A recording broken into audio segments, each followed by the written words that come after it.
ओम नमः शिवाय। हर हर महादेव। आज जेठ माह के कृष्ण पक्ष की 10वीं तिथि और मंगलवार है। दोपहर के बाद एकादशी तिथि की शुरुआत हो जाएगी। जेठ माह के कृष्ण पक्ष में आने वाली एकादशी को अपरा एकादशी के नाम से जाना जाता है। तो कल 13 मई को उदया तिथि में एकादशी तिथि है। तो एकादशी का व्रत कल बुधवार को रखा जाएगा। सारे विष्णु भक्त इस बात का विशेष रूप से ध्यान रखें और व्रत की अच्छे से तैयारी कर लें। गर्मी का मौसम चल रहा है तो सेहत का भी ध्यान रखें। आप सभी श्रोताओं के उज्जवल भविष्य की कामना करते हुए शुभारंभ करते हैं आज की कथा का। बोलो गणेश जी महाराज की जय हो। एक गांव था जिसमें एक सेठ जी अपने परिवार के साथ रहा करते थे। सेठ जी का गांव के पास ही शहर में बहुत बड़ा कारोबार था। सेठ जी गणेश जी के परम भगत थे। वे पूरी श्रद्धा और विश्वास के साथ नियमित रूप से गणेश जी की पूजा किया करते थे। तो गणेश जी की कृपा से सेठ जी के घर में अन्न धन के भंडार सदैव भरे रहते थे। उनके जीवन में किसी भी प्रकार की कोई कमी नहीं थी। नित्य प्रतिदिन वो नियम से नदी पर स्नान करने जाते और आकर गणेश जी की पूजा करते, उन्हें भोग लगाते। गणेश जी की पूजा करने के बाद ही स्वयं भोजन किया करते थे। ये उनका रोजाना का नियम था। पर यह बात सेठानी जी को बिल्कुल भी अच्छी नहीं लगती थी। वो धार्मिक नहीं थी और ना ही भगवान में विश्वास रखती थी। सेठ जी को रोजाना ऐसा करने के लिए मना किया करती थी, लेकिन सेठ जी सेठानी की बात पर ध्यान नहीं देते थे। एक दिन की बात है, सेठानी सोचने लगी कि ये गणेश जी को इतना मानते हैं और कहते हैं कि सब कुछ गणेश जी भगवान ने दिया है और हमेशा इनकी पूजा करते हैं। पत्थर की पूजा करने से कुछ नहीं होता है। आज मैं गणेश जी को यहाँ से उठा लेती हूँ, फिर देखती हूँ कि वो गणेश जी की पूजा कैसे करेंगे और बिना पूजा किए कितने दिन भूखे रहेंगे। तो यह सोचकर सेठानी दूसरे दिन जब सेठ जी नदी पर स्नान करने के लिए जाते हैं तो पीछे से गणेश जी की मूर्ति को उठा लेती है और बगीचे में ले जाकर जमीन में दबा देती है। जब सेठ जी नदी पर से स्नान करके आते हैं तो देखते हैं कि मंदिर में गणेश जी की मूर्ति नहीं है। तो वो सेठानी से पूछते हैं कि गणेश जी की मूर्ति कहाँ गई, मंदिर में तो है नहीं। तो सेठानी बोली कि मुझे नहीं मालूम, आपको पता है कि मेरी इन सब चीज़ों में कोई रुचि नहीं है। तो सेठ जी परेशान होकर सारे घर में गणेश जी की मूर्ति को ढूंढने लगे, पर उन्हें मूर्ति नहीं मिली। सेठानी ने कहा कि आप भोजन कर लो और काम पर जाओ। तो सेठ जी ने कहा कि आज तक मैंने कभी भी गणेश जी को भोग लगाए बिना भोजन नहीं किया है, तो आज भी नहीं करूँगा। सेठ जी ने अन्न जल त्याग दिया और मन ही मन गणेश जी का स्मरण करने लगे। कहने लगे कि प्रभु, मुझे लगता है कि आप मुझसे नाराज हो गए हैं। मेरी ही पूजा पाठ में कोई कमी रह गई थी, इसीलिए आप मुझे छोड़कर कहीं चले गए हैं। हे भगवान, अगर मुझसे कोई गलती हो गई हो तो मुझे माफ़ करो और अपनी कृपा दृष्टि मुझ पर बरसाओ और मुझे दर्शन दो। सेठ जी ने पूरा प्रण कर रखा था कि जब तक मुझे गणेश जी दर्शन नहीं देंगे तब तक मैं अन्न जल ग्रहण नहीं करूँगा। तो इसी तरह पूरा दिन निकल गया। रात्रि में सेठ जी गणेश जी का स्मरण करते हुए सो गए। तो सेठ जी की सच्ची भक्ति से गणेश जी भगवान प्रसन्न हो गए और सेठ जी को सोए हुए नींद में दिखाई देने लगा जैसे गणेश जी भगवान एक चूहे के साथ खेल रहे हैं और चूहे को खाने के लिए लड्डू देते हैं। तो वह चूहा लड्डू लेकर उछलता कूदता हुआ बगीचे में चला जाता है और वहां जाकर जमीन को खोदने लगता है। वहीं पर वो लड्डू डाल देता है। तो अचानक से सेठ जी की नींद खुल जाती है। तो वो सोचने लगते हैं कि मुझे इस तरह का सपना क्यों आया। फिर खड़े होकर बगीचे में चले जाते हैं और उसी जगह को जाकर खोदते हैं जिस जगह को अपने सपने में चूहे को लड्डू दबाते हुए देखा था। तो जैसे ही थोड़ी सी मिट्टी हटाई तो हटाते ही एक कपड़े के अंदर लपेटे हुए गणेश जी महाराज की मूर्ति मिल गई। तो यह देखकर सेठ जी बहुत ही प्रसन्न हुए और मूर्ति को लाकर नहला धुलाकर मंदिर में विराजमान कर दिया और पूजा पाठ करने लगे। घंटी की आवाज़ सुनकर सेठानी की नींद खुल गई। तो वह उठकर आई कि सेठ जी को क्या हो गया है जो इस तरह रात में ही घंटी बजा रहे हैं। तो सेठानी उठकर मंदिर में आकर देखती है तो गणेश जी की मूर्ति वहां पर विराजमान थी और सेठ जी पूजा पाठ कर रहे थे। तो यह देखकर सेठानी को बड़ी ही हैरानी होती है और वह हाथ जोड़कर सेठ जी से माफ़ी मांगती है और गणेश जी को छिपाने वाली सारी बात सेठ जी को बता देती है। तो सेठ जी कहते हैं कि अब तो तुम्हें विश्वास हो गया होगा कि यह सब कुछ गणेश जी भगवान ने दिया है। तो सेठानी शर्मिंदा होते हुए कहती है कि मुझसे बहुत बड़ी गलती हो गई। आज के बाद मैं भी तुम्हारे साथ रोजाना नियम से गणेश जी भगवान की पूजा किया करूँगी। उसी दिन से सेठ और सेठानी प्रेम पूर्वक पूरे श्रद्धा भाव से गणेश जी भगवान की पूजा करने लगे। हे गणेश जी भगवान, जैसे आपने अपना आशीर्वाद सेठ जी पर बनाए रखा, उसी तरह सभी पर बनाए रखना। जो भी आपकी पूजा पाठ करके इस कथा को सुने, उसकी सारी मनोकामनाएं पूर्ण करना। बोलो गणेश जी भगवान की जय हो। अब अपने सुनेंगे मंगलवार की कथा। बोलो हनुमान जी बाबा की जय हो। एक बार नेमिषारण्य तीर्थ में 88,000 मुनि एकत्रित होकर सूत जी से पूछने लगे कि हे महामुनि, आपने हमें अनेक पुराणों की कथाएं सुनाई हैं। अब कृपया करके हमें कोई ऐसा व्रत और उसकी कथा बताइए जिसके करने से संतान की प्राप्ति हो तथा मनुष्य को रोग, शोक, अग्नि, सर्प आदि का भय न रहे। कलयुग में सभी जीवों की आयु बहुत ही कम होती है। अगर उन्हें इस तरह रोग और चिंता के कष्ट लगे रहेंगे तो वे श्री हरि के चरणों में अपना ध्यान कैसे लगा पाएंगे। तो श्री सूत जी ने कहा कि हे मुनियों, एक बार युधिष्ठिर ने भगवान श्री कृष्ण से लोक कल्याण के लिए यही प्रश्न किया था। भगवान श्री कृष्ण और युधिष्ठिर का संवाद आज मैं आपके सामने कहता हूँ, आप ध्यान देकर सुनना। एक समय हस्तिनापुर की राजसभा में योगी राज श्री कृष्ण बैठे हुए थे। तब युधिष्ठिर ने भगवान श्री कृष्ण से प्रश्न किया कि हे प्रभु, हे नंद नंदन गोविंद, आपने मुझे अनेकों कथाएं सुनाई हैं। आज कृपया करके मुझे कोई ऐसा व्रत या कथा सुनाइए जिसके करने से मनुष्य रोग, चिंता तथा भय से मुक्त हो जाए तथा उसे पुत्र की प्राप्ति हो।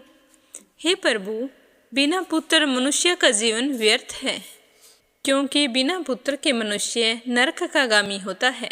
पुत्र के बिना मनुष्य का पितर ऋण से छुटकारा नहीं हो पाता। उसके पितर लोक में सदा अतृप्त रहते हैं। अतः कोई पुत्रदायक व्रत बतलाइए। तो भगवान श्री कृष्ण कहने लगे कि हे राजन, मैं आपको एक प्राचीन इतिहास सुनाता हूँ, आप उसे ध्यान देकर सुनना। कुंडलपुर नाम के नगर में एक बुद्धिमान ब्राह्मण रहता था। उसका गुजारा मुश्किल से होता था।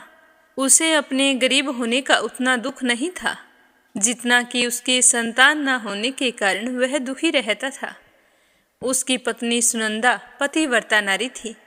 वह भक्तिपूर्वक श्री हनुमान जी की आराधना किया करती थी।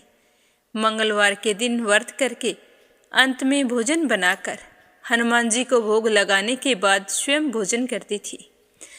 एक दिन मंगलवार को गृह कार्य अधिक होने के कारण वह हनुमान जी को भोग लगाना भूल गई, जिससे उसे बहुत ही दुख हुआ। तो उसने उस दिन खुद भी भोजन नहीं किया और मन ही मन प्रण लिया कि मैं अब अगले मंगलवार को ही हनुमान जी को भोग लगाकर अन्न जल ग्रहण करूंगी। तो 6 दिन तक ब्राह्मणी सुनंदा अपने प्रण के अनुसार भूखी प्यासी और निराहार रही, परंतु 7वें दिन मंगलवार को वह प्रातः ही बेहोश होकर गिर पड़ी। सुनंदा की इस असीम भक्ति से श्री हनुमान जी बहुत ही प्रसन्न हुए और उसके सम्मुख प्रकट होकर कहने लगे कि सुनंदा, मैं तेरी भक्ति से बहुत ही प्रसन्न हूँ, तू उठ और वरदान मांग।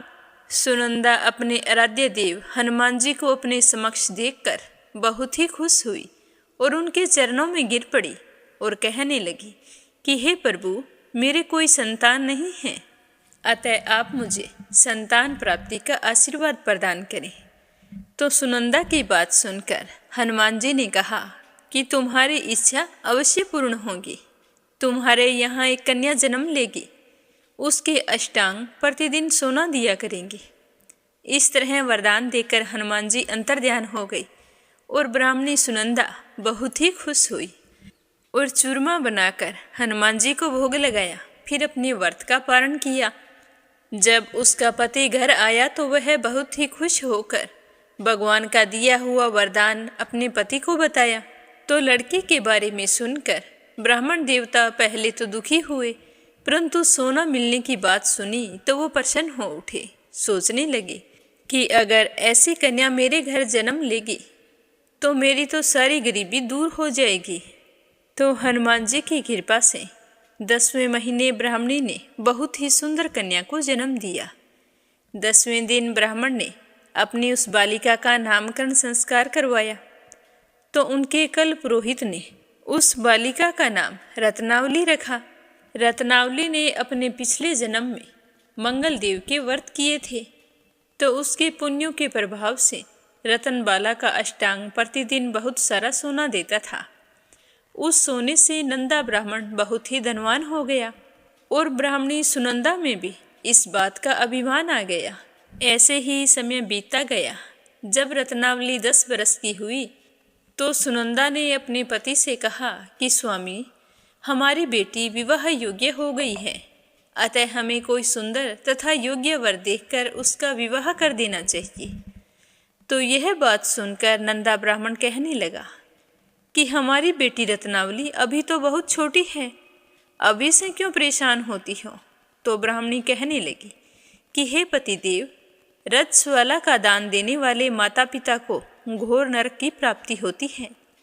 तो अपनी पत्नी की बात सुनकर नंदा ब्राह्मण कहने लगा कि हमारी बेटी तो अभी 10 बरस की हुई है और मैंने तो 16-16 साल की कन्याओं के विवाह करवाए हैं, अभी क्या जल्दी है।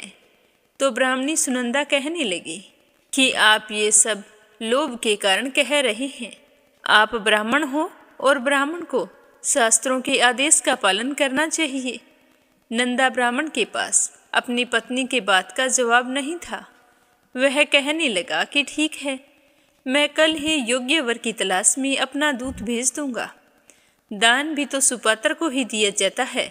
दूसरे दिन ब्राह्मण ने दूत को बुलाया और कहा कि जैसी सुंदर मेरी बेटी है, वैसा ही सुंदर और योग्य वर उसके लिए तलाश कर लाओ। तो दूत स्वामी की आज्ञा पाकर वर खोजने के लिए चल पड़ा। अनेक नगरों में घूमने के बाद वह पंपाई नगर में जा पहुंचा। वहां एक सुंदर ब्राह्मण के लड़के को देखा जिसका नाम सोमेश्वर था। वह बहुत ही गुणवान था। तो दूत ने उस ब्राह्मण के लड़के से सब कुछ पूछा और जानकर वापिस आ गया। आकर उस सुंदर और गुणवान लड़के के बारे में ब्राह्मण नंदा को बताया। तो ब्राह्मण नंदा भी सोमेश्वर से बहुत ही प्रभावित हुआ और सोमेश्वर के घर जाकर अपनी बेटी का रिश्ता तय कर दिया और फिर शुभ मुहूर्त देखकर पूरे विधि विधान से सोमेश्वर को कन्यादान करके ब्राह्मण ब्राह्मणी बहुत ही संतुष्ट हो गए। पर लोभी ब्राह्मण नंदा ने रतनबाला का कन्यादान तो कर दिया, परंतु वह मन में बहुत ही उदास और दुखी था।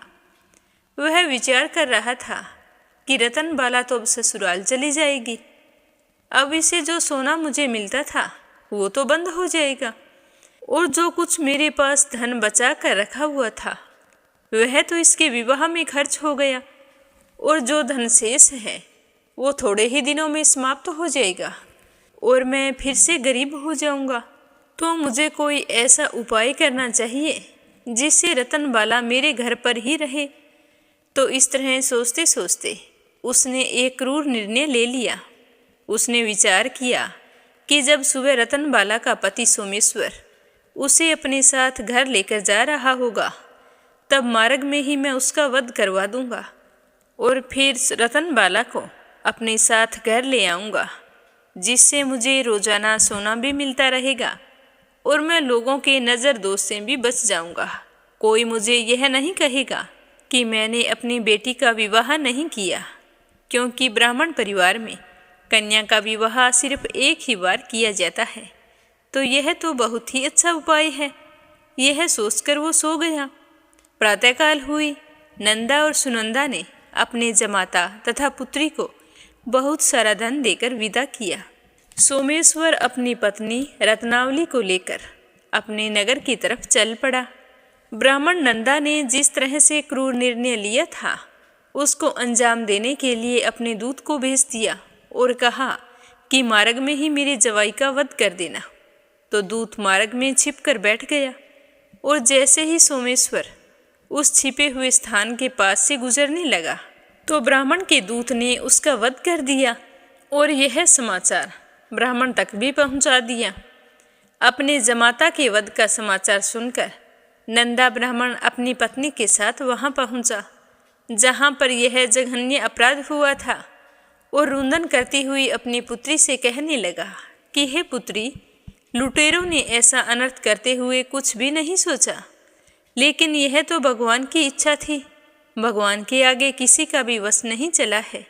अब तू मेरे साथ घर चल। जो भाग्य में लिखा होता है वही होता है। तू मेरे साथ चल और अपना बचा हुआ जीवन वहीं पर व्यतीत कर।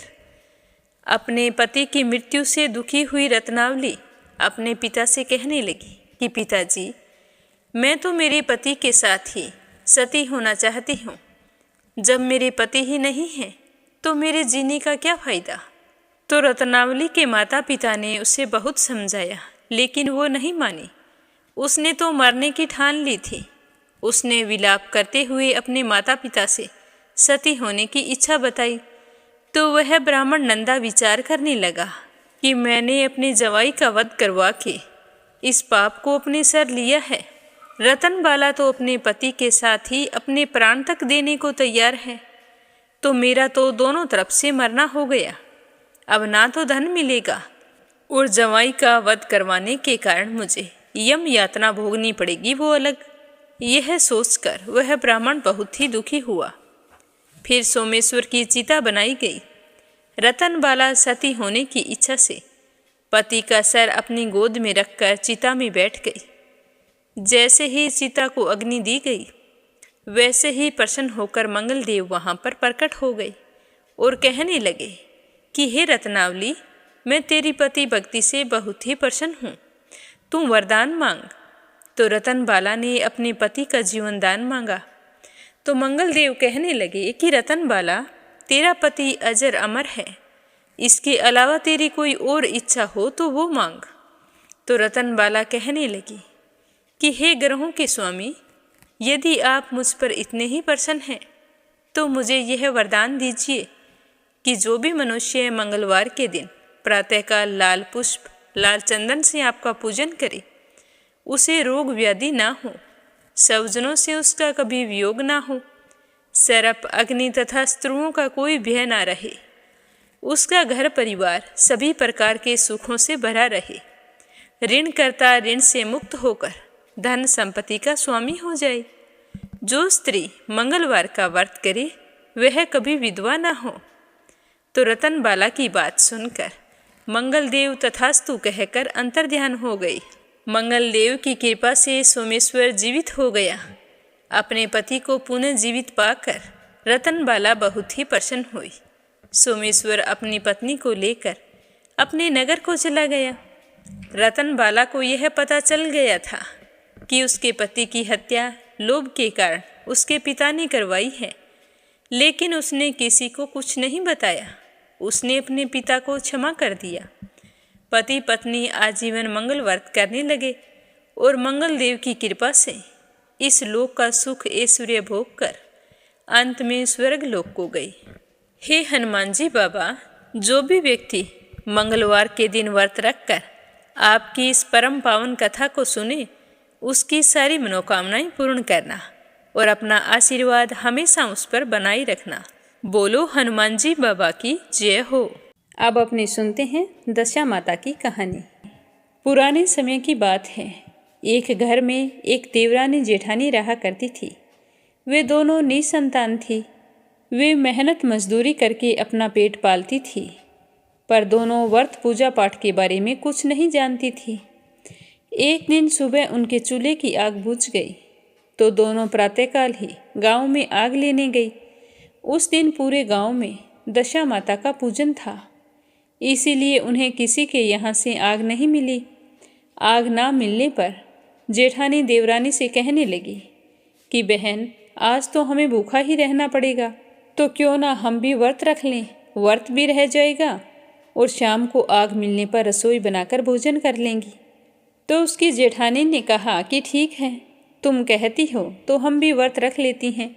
शाम हो जाने पर जेठानी अपनी पड़ोसन के यहाँ आग लेने फिर से गई तो पड़ोसन ने उसे आदरपूर्वक बैठाया। जेठानी ने पड़ोसन से पूछा कि दशा माता का पूजन करने से क्या होता है।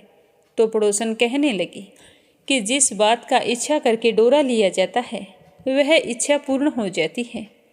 तो जेठानी यह सुनकर कहने लगी कि अगली बार जब डोरा लेना हो तो मुझे भी बताना, हम दोनों देवरानी जेठानी डोरा लेंगी। तो वह पड़ोसन कहने लगी कि इस व्रत को घर में किसी के पहली बार बच्चा हो और वह बेटा हो या कोई पशु गाय घोड़ी वो अपने पहले बच्चे को जन्म दे और वह नर हो तो उस दिन घर पर ही 10 तार का डोरा बनाएं और उसमें 10 गांठें लगाकर दशा माता के व्रत को शुरू कर सकती हैं। तो जेठानी व्रत की सारी विधि पूछकर जैसे ही आग लेकर पड़ोसन के घर से बाहर निकली तो उसे गाय चरकर आती हुई दिखाई दी। उनके पीछे पीछे गवाला आ रहा था। उसके कंधे पर एक बछड़ा था और एक गाय अपने बछड़े को चाटती हुई चल रही थी। तो पड़ोसन ने गवाले से पूछा कि तुम्हारी गाय के पहली बार प्रसव हुआ है। तो गवाले ने कहा कि हाँ बहन। तो पड़ोसन ने फिर से पूछा कि गाय ने बछड़ा दिया है या बछिया। तो गवाला बोला कि बछड़ा है। तो यह जानकर पड़ोसन ने जेठानी से कहा कि बहन जाओ घर जाकर दशा माता का डोरा ले लेना, 9 दिन तक व्रत रखकर कथा सुनना तथा 10वें दिन सिर सहित स्नान करके पीपल के पेड़ के नीचे जाकर पूजा करना। तो जेठानी कहने लगी कि डोरा कैसे लेना है। तो उसकी पड़ोसन ने कहा कि 10 तार का डोरा बनाना, उसमें दशा माता के नाम से 10 गांठें लगा लेना और जब पूजा करो तो पूजा की थाली में उस डोरे को रख लेना। पूजा समाप्त होने पर उस डोरे को दशा माता का ध्यान करते हुए गले में धारण कर लेना। अगर दशा माता चाहेंगी तो 10 दिन के अंदर ही तुम्हारी मनोकामना पूर्ण हो जाएगी और फिर अगले साल इस डोरे को पीपल की जड़ में दबा देना और नया डोरा धारण कर लेना। अगर तुम दशा माता के डोरे बांटना चाहो तो उसका और भी अधिक पुण्य फल प्राप्त होता है। 10 डोरे बना लेना, उसमें 10-10 गांठें लगाकर एक तुम धारण कर लेना और अन्य दूसरी महिलाओं में बांट देना।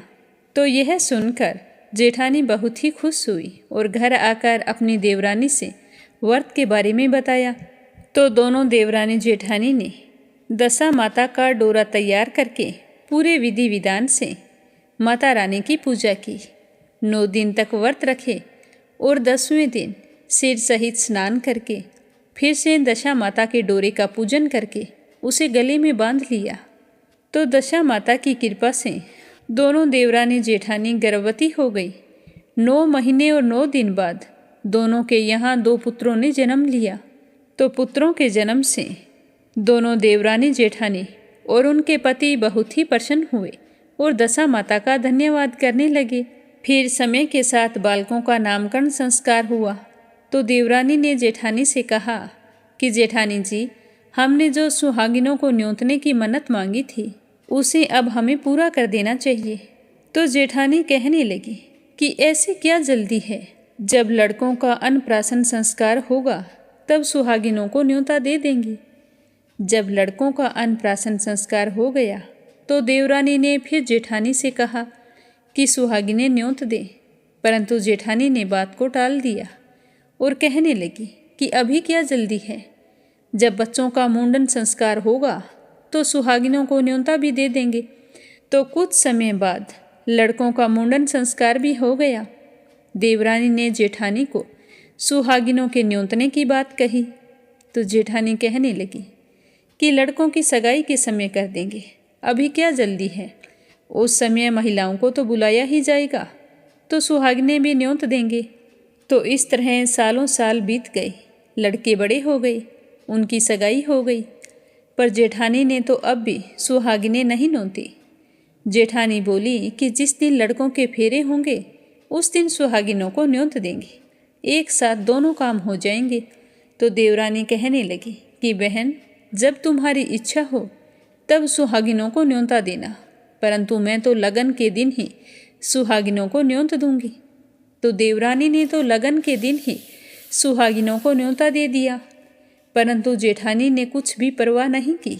लगन के बाद मातृ की पूजा करके दोनों दूल्हे बारात सजाकर बैंड बाजे सहित ब्याहने के लिए चल दिए।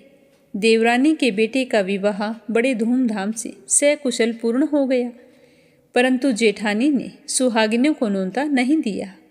इसीलिए दशा माता ठीक फेरों के समय उसे उठाकर ले गई। दूल्हे के अचानक गायब हो जाने से वर और कन्या दोनों में ही हाहाकार मच गया। काफ़ी ढूंढने पर भी दूल्हे का कुछ पता नहीं चला, तो दूल्हे का पिताजी बहुत ही दुखी हुआ और बारात को खाली लेकर लौट आया। परंतु लड़की की माँ बड़ी संकट में पड़ गई कि इस अर्धब्याही लड़की से विवाह कौन करेगा।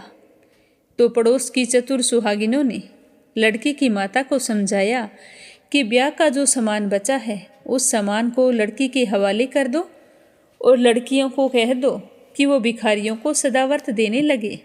तो फिर उसकी माँ ने जैसा उस महिलाओं ने कहा था वैसा ही किया। अपनी बेटी को समझा दिया कि बेटा, ब्याह का इतना सारा सामान बचा है, तुम भिखारियों को सदावर्त देने लग जाओ, क्या पता हमें इसका पुण्य फल प्राप्त हो। तो एक दिन एक साधु तीर्थ यात्रा करता हुआ वहाँ पर आया। तो गांव से बाहर दूर एक जंगल में पीपल का पेड़ था। लोग इस पीपल के पेड़ को पारस पीपल कहते थे। उसी पेड़ पर दशा माता का निवास था। साधु चलता चलता शाम को उसी पेड़ के नीचे ठहर गया। तो वो साधु देखता है कि कुछ देर बाद वहाँ पर झाड़ूदार आता है और पेड़ के आसपास मैदान में झाड़ू लगाता है। फिर वहाँ पर पानी का छिड़काव किया जाता है। माली वहाँ आकर फूल बिखेरता है। तभी अचानक से वहाँ पर देवता आते हैं जो अनेक प्रकार की पोशाक पहनकर आने लगे तथा स्थान पर बैठने लगे। और उन सब के आ जाने पर सबसे बाद में राजा इंद्र का सिंहासन उतरा। इसके साथ ही स्वर्ग की अप्सराएं आकर सिंहासन के चारों ओर नाचने लगी। उसी समय अर्धब्याही लड़के को गोद में लेकर दशा माता पीपल के पेड़ से नीचे उतरी। इंद्र के साथ स्वर्ग से एक सूरा गाय भी आई थी। उसने 2 गिलास दूध दिया। लड़के ने अर्धब्याहे के भाग का 1 गिलास अलग से रख दिया और दूसरे गिलास का दूध पी लिया। जब तक अप्सराओं का नाच गान होता रहा, दशा माता लड़के को गोद में लेकर बैठी रही। प्रातःकाल होते ही देवताओं का दरबार भंग हुआ। साधु भी वहाँ से चलकर उस गांव में आ गया। साधु महाराज गांव में भिक्षा मांगते मांगते अर्धब्याही लड़की के घर पर पहुंचा।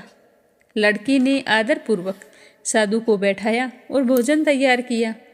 फिर लड़की ने 3 पत्तल परोसे। पहली पत्तल अर्धब्याही अपने पति के लिए, दूसरी पत्तल बाबाजी के सामने और एक पत्तल अपने सामने रखी।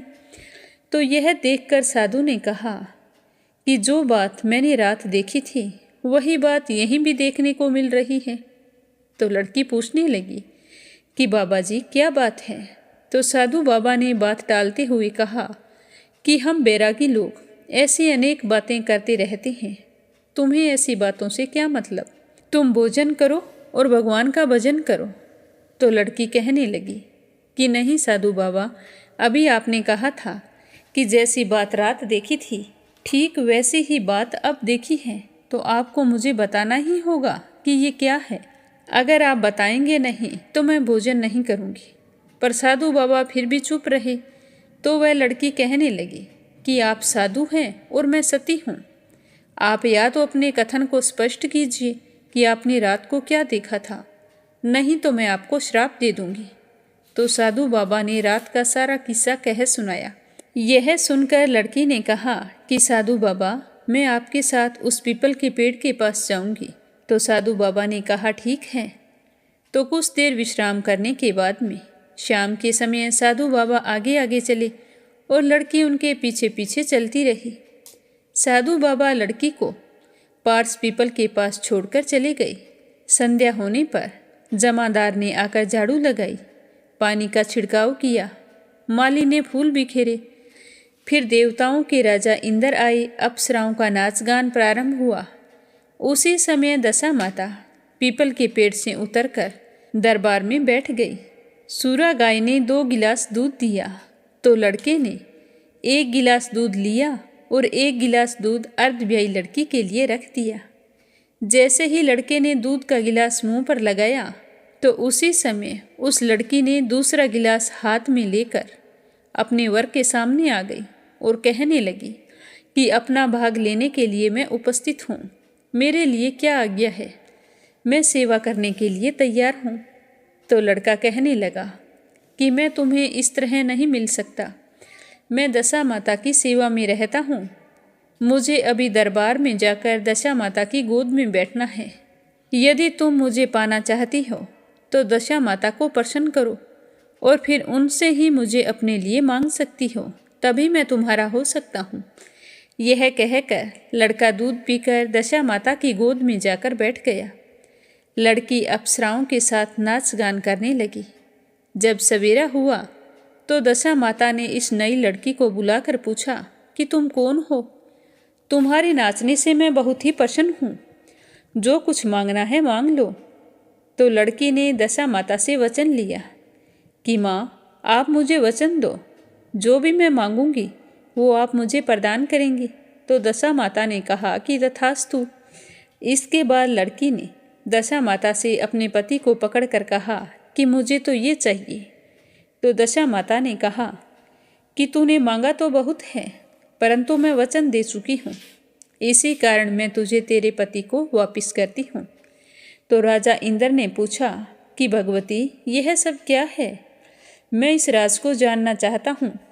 तब दशा माता ने बताया कि यह लड़का मेरे ही वरदान से प्राप्त हुआ था और इसकी माता ने मनौती मांगी थी, लड़का पैदा होने पर सुहागिनों को न्योता दूंगी, परंतु उसने अभी तक अपने वचन को पूरा नहीं किया है। बस यही कारण है कि इस लड़के को मैं विवाह के मंडप से उठा लाई हूँ। यह लड़की इसकी अर्धब्याही पत्नी है और पतिव्रता है। पतिव्रता होने के कारण यह देव समाज में पहुंचकर मुझसे अपना पति मांग रही है। दशा माता के ऐसे वचन सुनकर इंद्र सहित सब देवताओं ने वर वधू के ऊपर फूलों की वर्षा की। तब तक साधु बाबा भी वहां पर आ गए थे। साधु बाबा दूल्हे और दुल्हन को साथ लेकर गांव की ओर चल पड़े। जब ये तीनों गांव के समीप पहुंचे तो गांव वालों ने दूल्हे दुल्हन को देखकर लड़की के पिता को सूचना दी कि तुम्हारी पुत्री दूल्हे के साथ आ रही है। पहले दिन जब लड़की साधु बाबा के साथ चली गई थी तो उसके पिता ने तो समाज के डर से बाहर निकलना भी बंद कर दिया था। गांव वाले भी तरह तरह की बातें बना रहे थे कि इनकी लड़की एक साधु के साथ चली गई है, और अब गांव वाले कह रहे हैं कि तुम्हारी लड़की अपने पति के साथ आ रही है। तो उस लड़की के पिता ने सोचा कि उसी साधु के साथ आ रही होगी, इसीलिए सारे लोग मिलकर मेरा उपहास कर रहे हैं। तो यह सोचकर उसने घर के किवाड़ बंद कर लिए। जब गांव के गणमान्य व्यक्तियों ने भी वही बात कही, तब उसने घर के किवाड़ खोले और बाहर निकला और देखा कि उनकी बेटी अपने पति के साथ अपने द्वार पर खड़ी है। तो यह देखकर उसकी प्रसन्नता का ठिकाना नहीं रहा। लड़की के पिताजी ने इस खुशी के मौके पर बहुत दान पुण्य किया और फिर से लड़की के विवाह की तैयारी की। लड़की ने अपनी माता से कहा कि इस तरह विवाह नहीं होगा, पहले दूल्हे की माता सुहागिनों को न्योता देकर बारात लेकर आएगी, तब ही विवाह के बचे हुए कार्य संपन्न होंगे। तो लड़की के पिता ने लड़के के घर खबर भेज दी। तो समाचार मिलते ही लड़के की माँ को याद आ गया कि मैंने किस तरह से दशा माता का अनादर किया है। तो उसने दशा माता से माफ़ी मांगते हुए सुहागिनी को न्योता दिया और फिर विधिवत दशा माता की पूजा की। उसके बाद लड़के का पिताजी फिर से बारात लेकर चल पड़ा। बड़ी धूमधाम से दोनों का विवाह हुआ। वर वधू दोनों अपने घर आ गए। वधू के घर आने की खुशी में लड़के की माता ने दोबारा सुहागिनों को न्योता दिया और उसी प्रकार पूरे विधि विधान से दशा माता की पूजा अर्चना की। और फिर उसके बाद हर साल दशा माता का व्रत और पूजन करने लगी। कहते हैं कि उसी समय से विवाह के दिन वर के घर पर सुहागिनों को न्योता दिया जाता है। हे दशा माता, जिस तरह आपने उस सती की दशा बदली, वैसे ही सबका कल्याण करना, बुरी दशा को दूर करना, अच्छी दशा का प्रवेश कराना। बोलो दशा माता की जय हो। श्रीमद् भागवत गीता जी का 14वां अध्याय और उसका महात्म्य। भगवान श्री कृष्ण की कृपा पाने के लिए श्रद्धा भाव से सुनते रहिए। बोलो श्री कृष्ण भगवान की जय हो। श्री भगवान जी कहने लगे कि अब मैं तुम्हें ज्ञानों में सबसे श्रेष्ठ ज्ञान कौन सा है वो बतलाता हूँ। ध्यानपूर्वक सुनना। उसके जानने से सारे मुनिजन मोक्ष रूप से परम सिद्धि को प्राप्त हुए हैं। इस ज्ञान की सहायता से मेरे स्वरूप को प्राप्त हुए लोग सृष्टि के समय जन्मते नहीं हैं और प्रलय काल में भी कष्ट नहीं पाते। हे भारत, परम ब्रह्मा मेरी योनि है। मैं उसमें गर्भ को रखता हूँ और उसमें भूतों की उत्पत्ति होती है। हे कुंती पुत्र, सब गर्भों में जो मूर्तियाँ उत्पन्न होती है उनका उत्पत्ति स्थान प्रकृति है और मैं बीज देने वाला पिता हूँ। महाबाहु प्रकृति से उत्पन्न सतव, रज और तम तीनों गुण देह में रहने वाले निर्विकार आत्मा को बांध लेते हैं। हे अनग, इनमें तत्व निर्मल होने के कारण प्रकाशक और निरूप द्रव है जो प्राणी को सुख और ज्ञान के साथ बांधता है। हे कुंती पुत्र, रागात्मक काल जो गुण से तृष्णा और आसक्ति उत्पन्न होती है जो प्राणी को कर्म के साथ बांधती है। तमोगण की उत्पत्ति अज्ञान से है। यह भ्रम, आलस्य, निद्रा से प्राणी को बांधता है और मोह से फंसाता है। हे भारत, सतव सुख उत्पन्न करता है, रज क्रम पैदा करता है, तुम सब ज्ञानों को ढककर परमाद पैदा करता है। हे भारत, सतव गुण रज और तम को दबाकर बढ़ता है। इसी प्रकार रज सतव और तम को और तम सतव को तथा रज को दबाकर बढ़ना चाहता है। इस देह में इंद्रियों द्वारा जब ज्ञान का प्रकाश उत्पन्न हो तब समझिए कि सतव गुण में विशेष वृद्धि हुई है। हे भारत, रजोगुण की वृद्धि में लोभ, कर्मों में प्रवृत्ति, कर्मों का आरंभ, अशांति और गुण की इच्छा उत्पन्न होती है। हे कुरुनंदन, तमोगुण की प्रबलता में अविवेक, अनुधम, प्रमाद और मोह ये सब होते हैं। जब देह को सतगुण के उदय में मृत्यु प्राप्त होती है तो वह ज्ञानियों के समय प्रकाश में लोक पाता है। रजोगुण के उदय में मरकर कर्मों में आसक्त मनुष्यों में जन्म लेता है और तमोगुण के उदय में मरा हुआ मूढ़ योनि में जन्म पाता है। सात्विक पुण्य कर्म का फल भी सात्विक कलंक रहित रहता है। राजस कर्म का फल दुख और तामस कर्म का फल अज्ञान है। सतव से ज्ञान उत्पन्न होता है, रज से लोभ, तम से प्रमाद, मोह और ज्ञान की उत्पत्ति होती है। सात्विक पुरुष को उत्तम, राजस को मध्यम और अधम तामसी लोगों को नीच गति प्राप्त होती है। जो दृष्टि गुणों से अलग अर्थात निर्गुण साक्षी मात्र आत्मा को जान लेता है वह मेरे स्वरूप को पाता है। जो देह शरीर में उत्पन्न होने वाले सतव, रजव, तम इन तीनों गुणों को जीत लेता है वह जन्म, बुढ़ापा और रोग से छूटकर मुक्ति पाता है। अर्जुन ने पूछा कि हे प्रभु, कैसे मालूम हो कि अमुक मनुष्य ने तीनों गुणों को पार कर लिया है? उसका क्या बर्ताव होगा? किन उपायों से वह तीनों गुणों को त्यागता है? हे पांडव, प्रकाश, प्रवृत्ति और मोहन होने से जो दुखी ना हो और निवृत्ति होने में उनकी इच्छा ना करे, उदासीन मनुष्य के समान जिसको सब दुख समान है और गुणों के कर्म ही रहते हैं, यह जानकर जो निश्चित रहता है और वो कभी विचलित नहीं होता, जिसको सुख दुख, मिट्टी पत्थर, सोना, प्रिय अप्रिय, निंदा और स्तुति समान है, जो धीर है, जिसने सभी बखेड़े छोड़ दिए हैं, उसे गुणा अतीत कहते हैं। जो अनन्य भक्ति से मुझे पूजता है वह इन तीनों गुणों को जीतकर ब्रह्मा धाम को पाता है, क्योंकि ब्रह्मा का और विकार रहित मोक्ष का, सनातन धर्म का और अखंड सुख का भंडार मैं ही हूँ। इसी के साथ 14वां अध्याय समाप्त हुआ। अब अपने सुनते हैं इसका महात्म्य। बोलो लक्ष्मीपति नारायण की जय हो। श्री नारायण जी कहने लगे कि हे लक्ष्मी, उत्तर देश कश्मीर के सरस्वती क्षेत्र में एक विद्वान रहता था।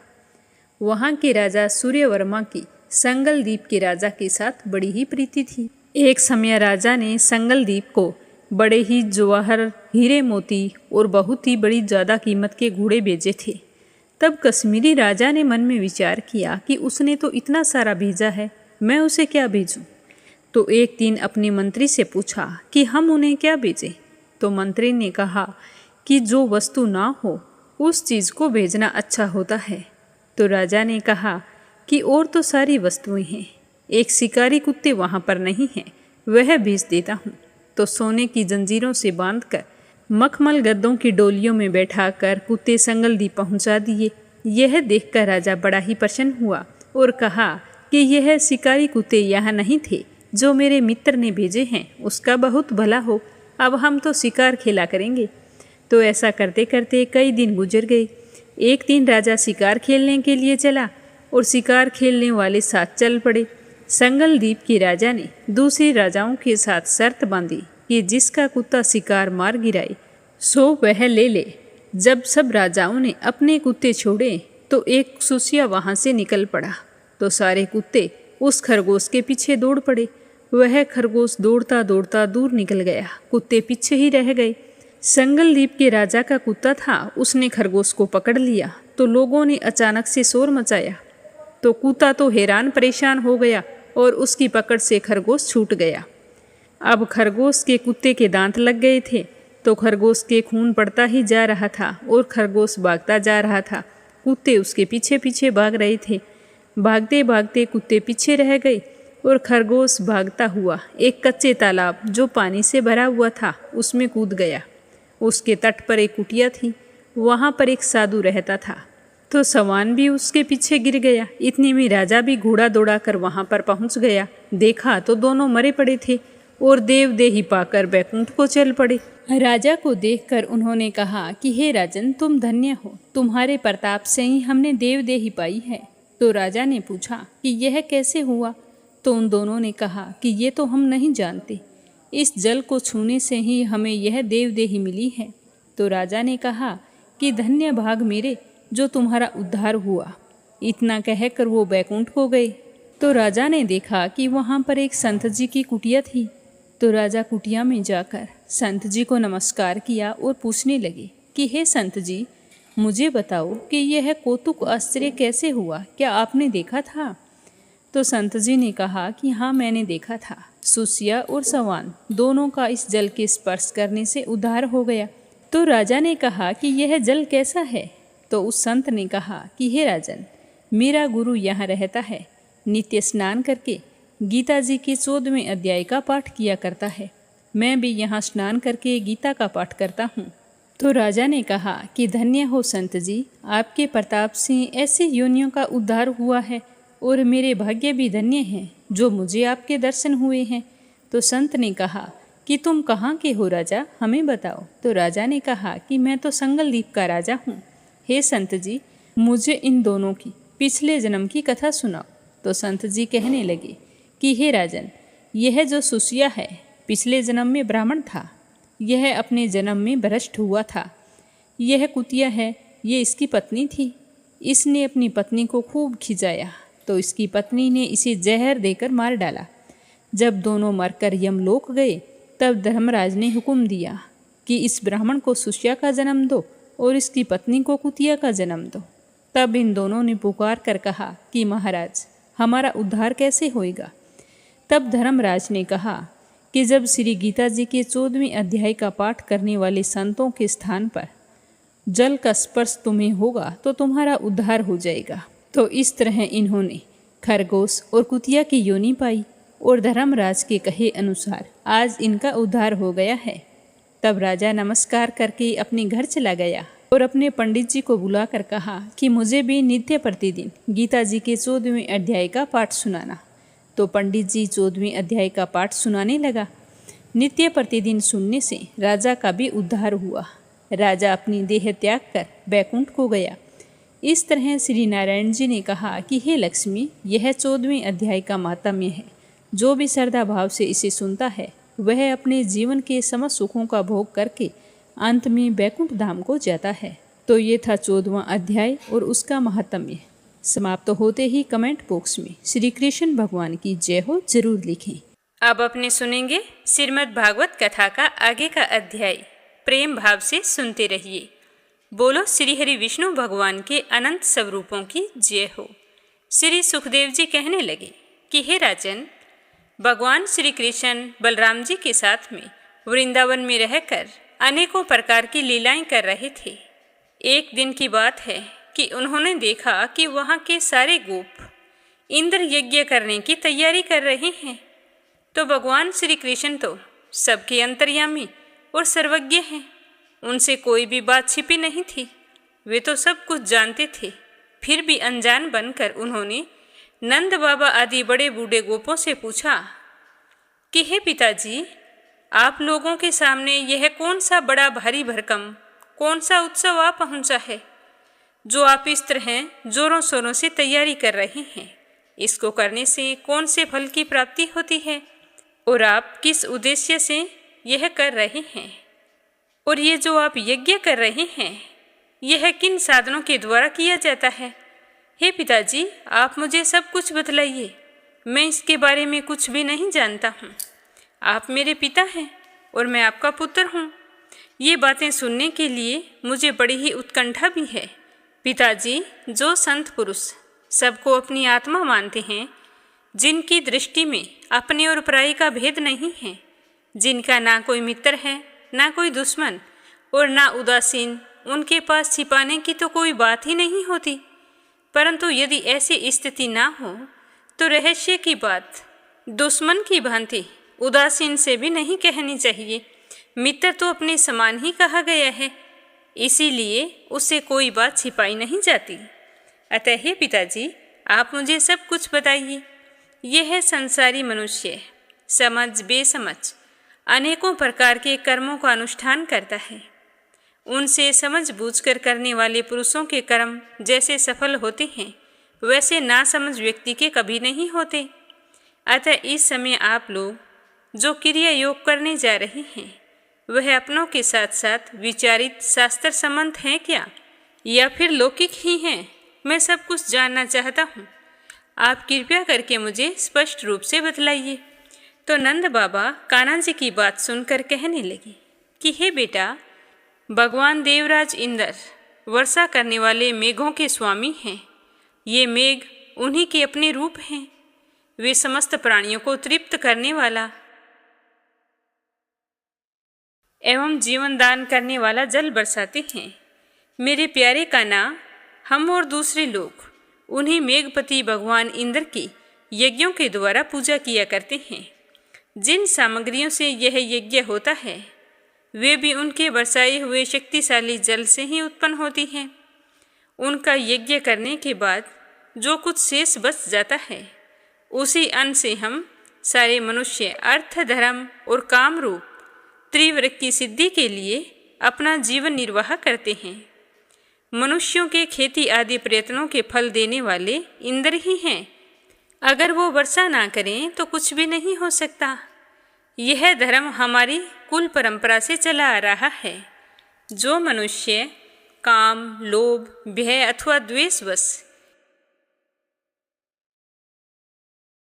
ऐसे परंपरागत धर्म को छोड़ देता है, उसका कभी मंगल नहीं होता।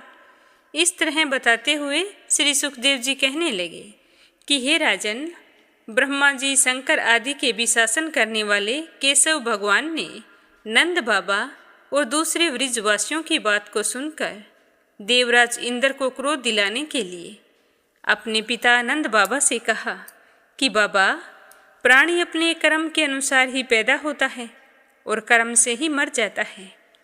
उसे उसके कर्म के अनुसार ही सुख, दुख, भय और मंगल के निमित्तों की प्राप्ति होती है।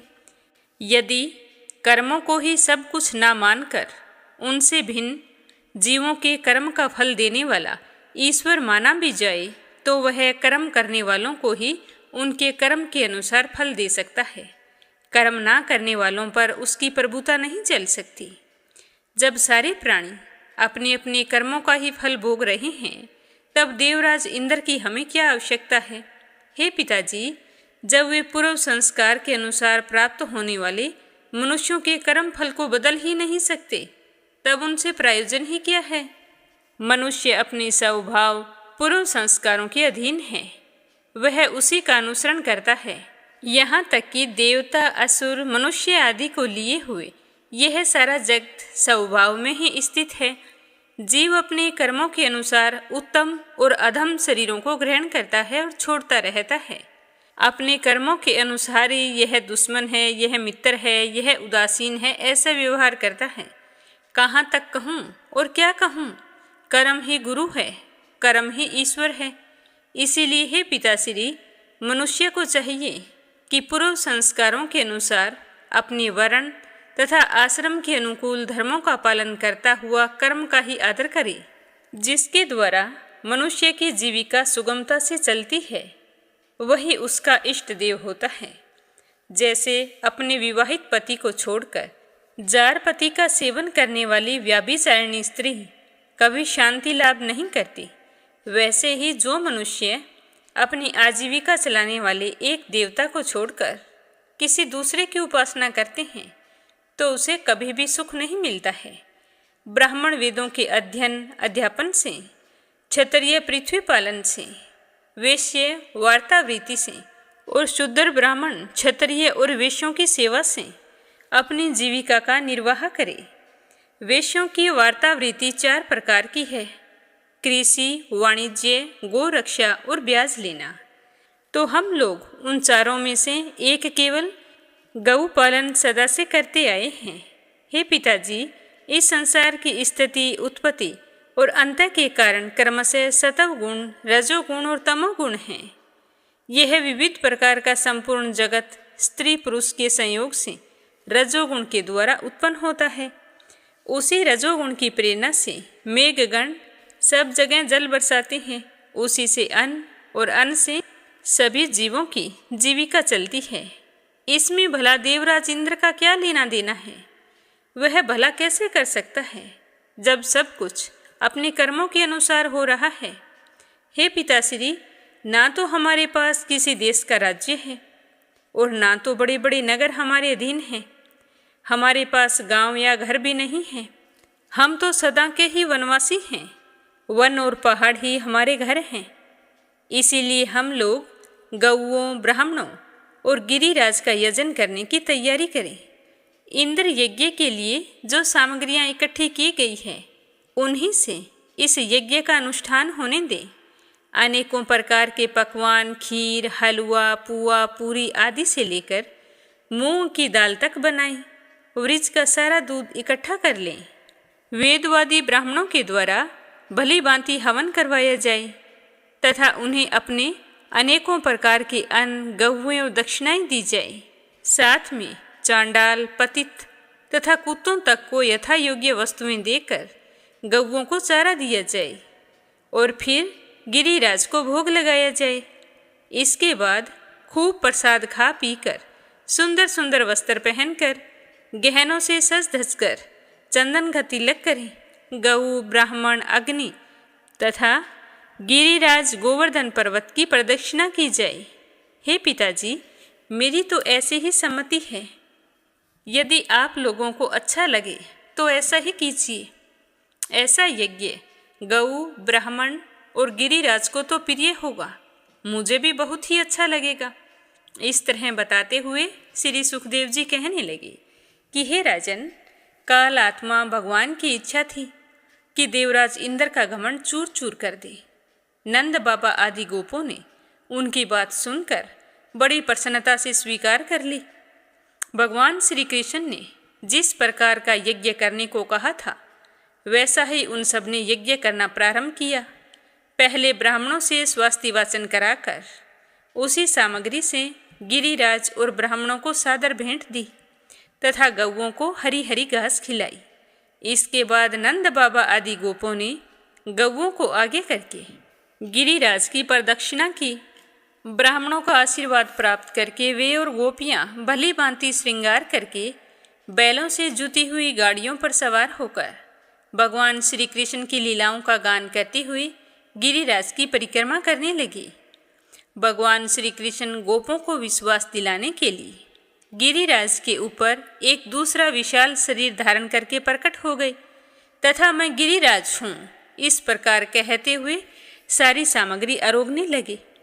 भगवान श्री कृष्ण ने अपने उस स्वरूप को दूसरे वृजवासियों के साथ स्वयं भी प्रणाम किया और कहने लगे कि देखो कैसा आश्चर्य है, गिरिराज ने साक्षात प्रकट होकर हम पर कृपा की है। ये चाहे जैसा रूप धारण कर सकते हैं। जो वनवासी जीव इनका निरादर करते हैं उन्हें तो ये नष्ट कर डालते हैं। आओ, अपना और गौओं का कल्याण करने के लिए इन गिरिराज को हम नमस्कार करें। आज तो बहुत बड़ा चमत्कार हो गया है। इस प्रकार भगवान श्री कृष्ण की प्रेरणा से नंद बाबा आदि बड़े बूढ़े गोपों ने गिरिराज, गौ और ब्राह्मणों का विधि पूर्वक पूजन किया तथा फिर श्री कृष्ण जी के साथ वृज में लौट आए। इस तरह बताते हुए श्री सुखदेव जी कहने लगे कि हे राजन, जब देवराज इंद्र को पता चला कि मेरी पूजा बंद कर दी गई है तो वे बड़े ही क्रोधित हुए। नंद बाबा आदि गोपों पर उन्हें बहुत ही गुस्सा आया, परंतु उनके क्रोध करने से क्या हो सकता था। उन गोपों के रक्षक तो स्वयं भगवान श्री कृष्ण थे। देवराज इंद्र को अपने पद का बड़ा घमंड था। वे समझते थे कि मैं त्रिलोकी का ईश्वर हूँ, मुझसे बड़ा कोई नहीं है। उन्होंने क्रोध से तिल मिलाकर प्रलय करने वाले मेघों के सामर्तक नामक गण को वृक्ष पर चढ़ाई करने की आज्ञा दी और कहा कि इन जंगली ग्वालों को इतना घमंड, सचमुच यह तो धन का नशा है। इनका अहंकार तो देखो। एक साधारण मनुष्य श्री कृष्ण के कहने पर उन्होंने मेरी पूजा छोड़ दी और मेरा अपमान करके किसी और की पूजा करने लगे। आज तो मैं इनके घमंड को तोड़ कर रहूँगा। इस तरह क्रोध करके देवराज इंद्र तिल मिलाने लगे। इससे आगे क्या हुआ यह अपने सुनेंगे कल की कथा में। भगवान श्री हरि का आशीर्वाद पाने के लिए नित्य नियम से सुनते रहिए। बोलो श्री हरि विष्णु भगवान की जय हो। अब अपने सुनते हैं लपसी और तपसी की कहानी। बोलो लपसी तपसी की जय हो। बहुत पुराने समय की बात है। एक गांव में एक ब्राह्मण परिवार रहा करता था। उसमें पति पत्नी के अलावा उनके 2 बच्चे थे। एक बेटा था, एक बेटी थी। ब्राह्मण दंपति बहुत ही सरल स्वभाव के थे। समय मिलने पर प्रभु का स्मरण किया करते थे। उनकी बेटी बहुत ही संस्कारी और सुशील थी, लेकिन उनका बेटा आवारा किस्म का था। वह कोई काम धाम नहीं करता और ना ही कभी अपने माँ बाप का कहना मानता था। समय के साथ दोनों बहन भाई बड़े हो गए। बहन की शादी कर दी गई, पर भाई का वही हाल था। उसके माँ बाप ने उसे समझाया कि बेटा, अब हम वृद्ध हो चले हैं, तुम कोई काम किया करो, लेकिन उस पर उनकी बातों का कोई असर नहीं होता था। तो एक दिन ब्राह्मणी अपने पति से कहने लगी कि स्वामी, आप बिल्कुल काम छोड़ दीजिए। जब घर में कुछ भी नहीं होगा तो यह अपनी जिम्मेदारी समझेगा और काम पर लग जाएगा। तो ब्राह्मण ने दूसरे दिन से काम पर जाना छोड़ दिया। तो यह देखकर उनके बेटे ने कोई काम नहीं किया और चोरी करने चला गया। आते जाते राहगीरों को लूट लेता और उसी से अपने घर का गुजारा किया करता था। तो उसकी लूटने और चोरी करने की आदत से सारे गांव वाले उसे लपसी कहने लगे। तो लपसी की इस हरकत से उसके माँ बाप बहुत ही दुखी रहते थे, पर वह किसी की सुनने के लिए तैयार नहीं था। इसी तरह समय बीतता गया। एक दिन की बात है कि लपसी एक पीपल के पेड़ पर बैठा था। तभी शिव पार्वती जा रहे थे। पार्वती माता गहनों से लदी हुई थी। तो लपसी उन्हें देखकर सोचने लगा कि सूरत के कितने गहने हैं, आज ये सारे के सारे लूट लूँगा तो मुझे कई महीनों तक चोरी नहीं करनी पड़ेगी। तो वह लूटने के इरादे से पीपल की ओट में होकर बैठ गया। जैसे ही शिव पार्वती वहाँ से जाने लगे तो लपसी एकदम से शिव पार्वती के सामने आकर कहने लगा कि जल्दी से जितने सारे गहने पहन रखे हैं उतार दो। तो पार्वती माता कहने लगी कि तुम चोरी क्यों करती हो, तुम्हें पता है चोरी करना पाप है। तो लपसी कहने लगा कि क्या करूं, घर पर मेरे माँ बाप हैं, मेरी एक भांजी है, उनके लिए दोनों समय भोजन की व्यवस्था कहाँ से करूं, मुझे कोई काम तो आता नहीं है। तो लपसी की बात सुनकर पार्वती माता कहने लगी कि तुम जो चोरी करके पाप करते हो, इस पाप का भागी कौन बनेगा।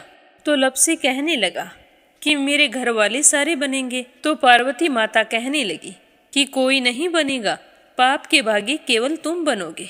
तो लप्सी कहने लगा कि मैं लूट खोस कर उन्हीं के लिए लेकर जाता हूँ, तो पाप के भागी तो उन्हें बनना ही पड़ेगा। तो लप्सी की बात सुनकर पार्वती माता ने हंसकर कहा कि हम यहीं पर बैठे हैं और तुम अपने घर जाओ। अपने घर वालों से पूछो कि कोई तुम्हारे पाप का भागी बनेगा क्या। तो यह सुनकर लप्सी भागा भागा अपने घर आया और अपनी माँ के पास गया और कहने लगा कि माँ, मैं चोरी करके लाता हूँ, राह चलते राहगीरों को लूटता हूँ, तुम्हारे लिए ही तो करता हूँ। तो तुम मुझे एक बात बताओ, चोरी करने से जो पाप लगता है तो आप मेरे पाप के भागी बनोगे?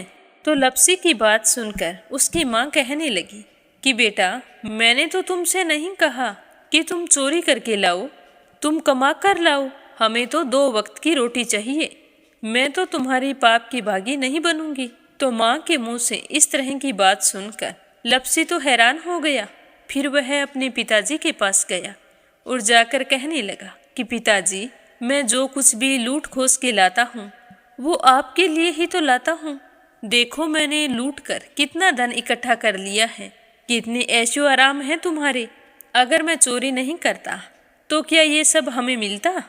पिताजी, मैं तुमसे एक बात पूछता हूँ कि चोरी करने से पाप लगता है, तो उस पाप में आप मेरे भागीदार बनोगे क्या? तो लप्सी की बात सुनकर उसके पिताजी कहने लगे कि बेटा, मैंने नहीं कहा कि तुम चोरी करके लाओ, तुम कमा कर लाओ, मैं तुम्हारे पाप का भागी नहीं बनूंगा। तो माँ बाप के मुंह से इस तरह की बात सुनकर वह बहुत ही उदास हुआ और सोचने लगा कि मैं कितने महीनों से चोरी कर रहा हूँ, ना जाने मुझ पर कितना पाप चढ़ गया है, और ये तो बोल रहे हैं कि पाप के भागी हम नहीं बनेंगे, तो अब क्या होगा। तो वह बड़े ही दुखी मन से शिव पार्वती से मिलने के लिए चल पड़ा। जैसे ही घर से बाहर निकलने लगा तो उसकी छोटी सी भांजी दरवाजे पर खेल रही थी। उसे पता नहीं था कि पाप पुण्य क्या होता है, तो वो कहने लगी कि मामा, पाप की भागी मैं बनूंगी। तो उसके इस तरह कहते ही लप्सी ने उसे गोद में उठाया और चल पड़ा। शिवजी भगवान और पार्वती माता के पास जाकर कहने लगा कि घर वालों ने पाप का भागी बनने से मना कर दिया है और एक यही है जो पाप की भागी बनने को तैयार है। फिर लप्सी बड़े ही दीन स्वर में कहने लगा कि हे भगवान, मैं समझ गया हूँ कि चोरी करना पाप है। आज तक जो मैंने काम किया वो बहुत ही गलत था, लेकिन अब मैं इसका प्रायश्चित करना चाहता हूँ। अब तुम ही बताओ, मुझे मेरे पापों से मुक्ति कैसे मिलेगी? तो उसकी बात सुनकर शिव पार्वती बहुत ही खुश हुए और लप्सी को कच्चे सूत का एक छोटा सा गोला देते हुए कहा कि लप्सी, ये सूत लो और इस पीपल के चारों ओर परिक्रमा लगाओ। जब यह सूत समाप्त हो जाएगा तब तुम्हारे सारे पाप नष्ट हो जाएंगे। तो यह सुनकर लप्सी बहुत ही खुश हुआ। सोचने लगा कि छोटा सा गोला है, अभी लपेट कर घर चला जाऊंगा, उसके बाद में कभी कोई पाप नहीं करूंगा। फिर उसने अपनी बांजी को कंधे पर बैठाया और पीपल की परिक्रमा लगानी शुरू कर दी। अब भगवान का वह सूत खत्म कहाँ होने वाला था। लप्सी चक्कर लगाता गया पर वह सूत खत्म नहीं हुआ। चक्कर लगाते लगाते 1 महीने, 6 महीने, साल, पूरे 12 साल बीत गए पर वह सूत खत्म नहीं हुआ। 12 साल बाद एक बार फिर शिव पार्वती जी वहाँ से गुजर रहे थे तो पार्वती माता ने कहा कि स्वामी, चलो लप्सी को चलकर देखते हैं। तो शिवजी कहने लगे, वो चोरी करने वाला, लूटने वाला कब का चला गया होगा। तो पार्वती माता कहने लगी कि नहीं स्वामी, चलकर देखने में क्या जाता है, चलो एक बार देखते हैं। तो शिव पार्वती जी जैसे ही पीपल वृक्ष के पास आए तो देखा कि लप्सी तो अब भी चक्कर लगा रहा है। वहाँ चारों ओर गहरी खाई हो गई है और लप्सी की बड़ी बड़ी दाढ़ी, मूंछें, नाखून बढ़ गए हैं। तो यह देखकर पार्वती माता ने कहा कि देखो स्वामी, आप तो कह रहे थे कि वो कब का ही चला गया, देखो इसके मन में सच्ची भक्ति है। तो पार्वती की बात सुनकर शिवजी ने कहा कि चलो अभी देख लेता हूँ। तो यह कहकर शिवजी ने एक सोने का कड़ा लप्सी के आगे फेंक दिया। तो लप्सी ने झट से उसके ऊपर पैर कर लिया। फिर अचानक से उसका ध्यान शिव पार्वती जी की ओर गया तो वो हाथ जोड़कर कहने लगा कि भगवान, अब तो मेरे पाप समाप्त हो गए होंगे, आप मुझे यहाँ से जाने की आज्ञा दीजिए।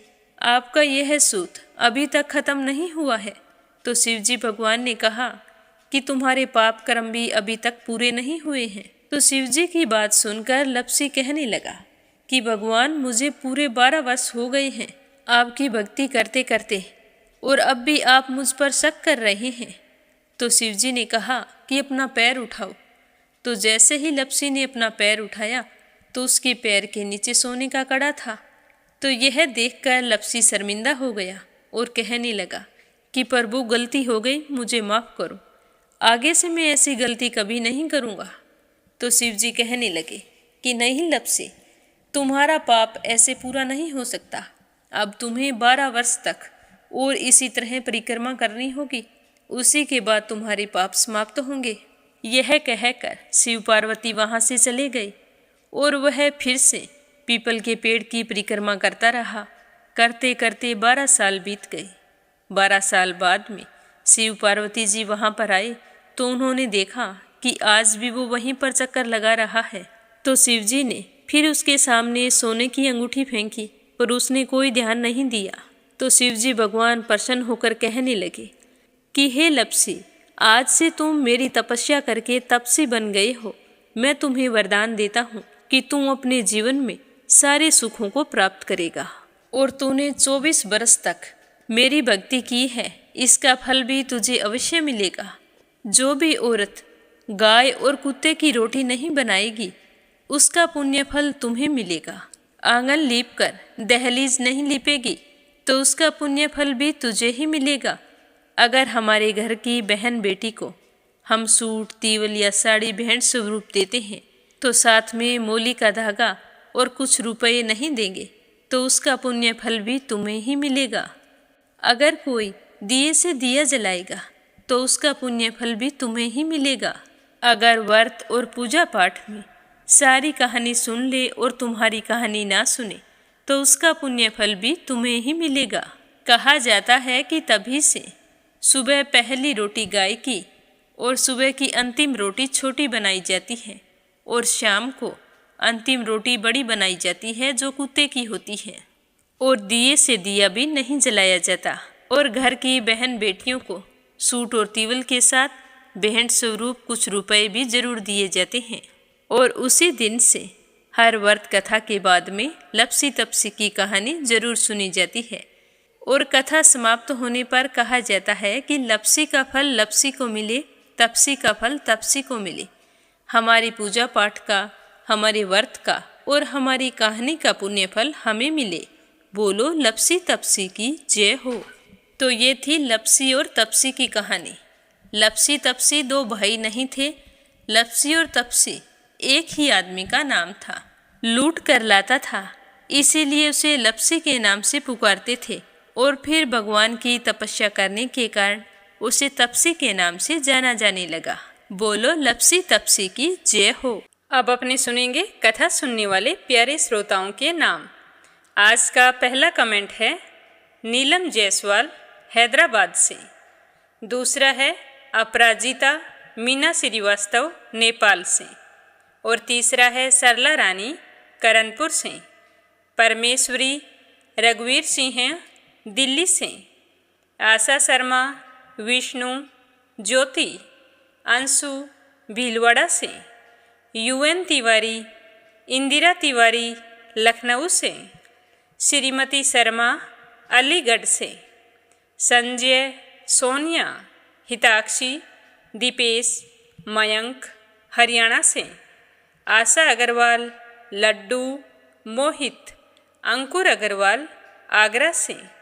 लक्ष्मी, सुमित्रा, शिवराज हीरो, सोवा शर्मा पोखरा से।